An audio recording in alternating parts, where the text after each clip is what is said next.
नमस्कार साथियों, जय हिंद।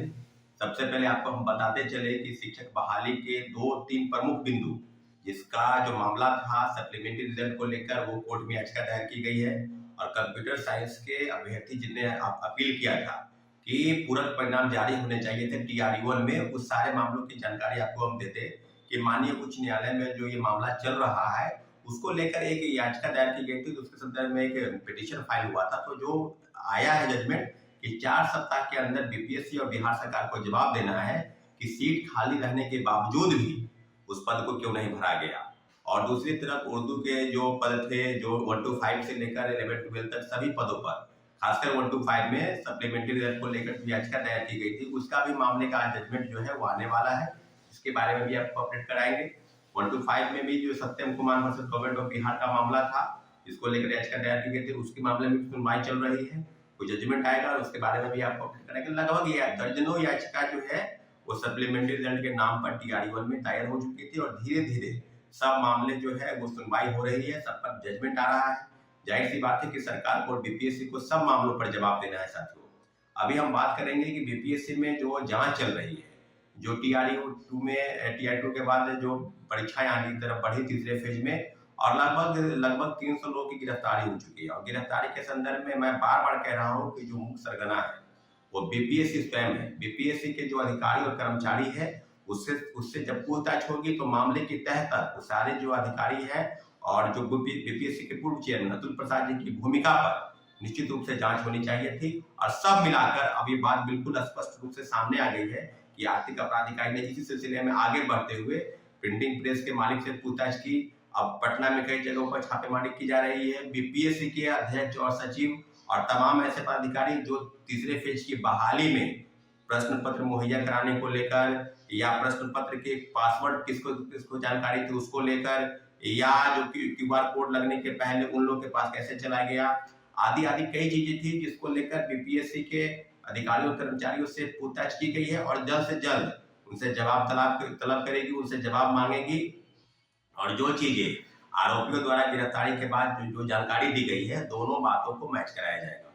जाहिर सी बात है साथियों कि जो चीजें अब बिल्कुल पता की तरफ खुल रही है, सारे मामलों की जानकारी लेते हुए आर्थिक अपराध इकाई ने अब बातें चल रही है कि उत्तर प्रदेश के कई जगहों पर और बंगाल में, यानी पश्चिम बंगाल में, कोलकाता आदि जगहों पर छापेमारी करने जा रही है। जैसा कि साथियों पता है कि उत्तर प्रदेश की चीजों पर इसलिए आपको अपडेट करा दें क्योंकि उत्तर प्रदेश के भी पेपर लीक मामले में कई सरगनाओं के हाथ होने के सबूत मिले हैं बीपीएससी को। और बीपीएससी ने इस बात को दबा दिया तो आर्थिक अपराध इकाई ने निश्चित रूप से सारे मामलों को उजागर करने में लगी है। और आपको बता दें कि लखनऊ, इलाहाबाद, कानपुर, बनारस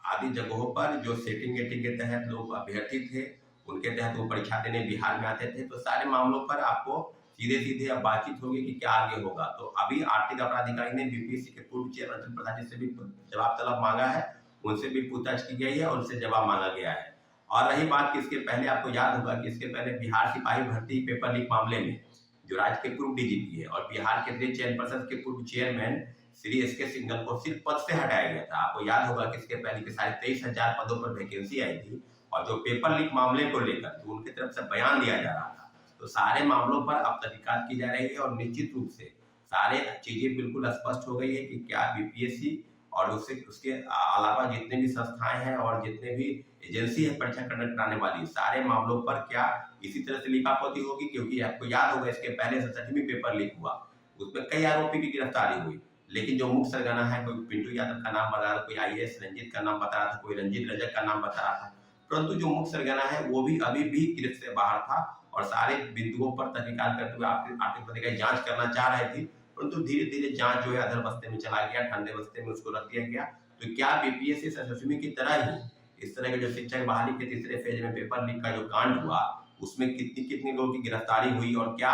उसके मुख्य आरोपी है उस तक अगर आर्थिक अपराध इकाई नहीं जाएगी तो क्या इसी तरह से मामले को खत्म कर दिया जाएगा। जाहिर सी बात है, निश्चित रूप से हम सभी एकजुट हैं और निश्चित रूप से आने वाले समय में आर्थिक अपराध इकाई जिस प्रकार से काम कर रही है, बेहतर काम कर रही है। आगे की जो भी रणनीति होगी बीपीएससी के कर्मचारियों और अध्यक्षों से पूछने की और उससे जवाब तलब करने की, सब मामलों को भंडाफोड़ जरूर होगा। इतना जरूर है कि आर्थिक अपराध इकाई की जो टीम है वो बेहतर काम करते हुए कई जगहों पर छापेमारी भी कर रही है। कोई 90 फीट पर एक परीक्षा केंद्र जैसा एक सेंटर बनाया गया था जहां से सेटिंग गेटिंग का खेल चल रहा था, तो सब मामलों पर आपको हम बता दें कि सप्लीमेंट्री रिजल्ट को लेकर जो अपडेट है कोर्ट का, उसकी जिक्र आपने किया है। और दूसरी तरफ जिस प्रकार से आपने को दिखाया कि टीम काम कर रही है, बेहतर काम कर रही है, सब मामलों पर एसके सिंघल की गिरफ्तारी होनी चाहिए थी, परंतु उसे गिरफ्तार नहीं होना कहीं न कहीं बिहार सरकार की एक ढूंढ रवैया का नतीजा है कि एसके सिंघल अभी तक गिरफ्तार नहीं हुए। दूसरी तरफ बीपीएससी के पूर्व चेयरमैन से पूछताछ की जा रही है, उनकी भूमिका संदिग्ध है, क्योंकि आपके रहते हुए कई मामले, आपके रहते हुए टीआरई 1 से लेकर टीआरई 2 तक हूबहू जो आरोपियों का जवाब है कि जैसे प्रश्न पत्र हम लोग को तीसरे फेज के बहाली में मुहैया कराया गया था, उसी तरह से प्रथम फेज की बहाली में और द्वितीय फेज की बहाली में मुहैया। इसके अलावा उसने कहा है कि 64वीं से लेकर 68वीं तक सबके पेपर लीक हुआ उसी प्रकार से उसी प्रिंटिंग में छापे गए थे जो ब्लैक लिस्टेड कंपनी है। साथियों, अब कहने की जरूरत नहीं है, सारे मामलों पर से पर्दा उठ गया है, भंडाफोड़ हो चुका है। तीसरे फेज के बहाली को लेकर जिस तरह की चीजें सामने आई थी, सब मामलों पर अब स्पष्टीकरण बीपीएससी को देना है, राज्य सरकार को देना है। परंतु राज्य सरकार, महागठबंधन और अब एनडीए के जो तमाम बड़े नेता हैं या प्रवक्ता हैं, इस प्रकार से बयानबाजी कर रहे हैं, सिर्फ बयानबाजी कर रहे हैं, वो कुछ नहीं रहा है। लगातार आर्थिक अपराध इकाई की टीम जो काम कर रही है, उसी का नतीजा है इतने बड़े पैमाने पर जो चल रहा था खेल, उसका भंडाफोड़ हुआ है साथियों। ठीक है, हमारे चैनल को अपने सब्सक्राइब नहीं किया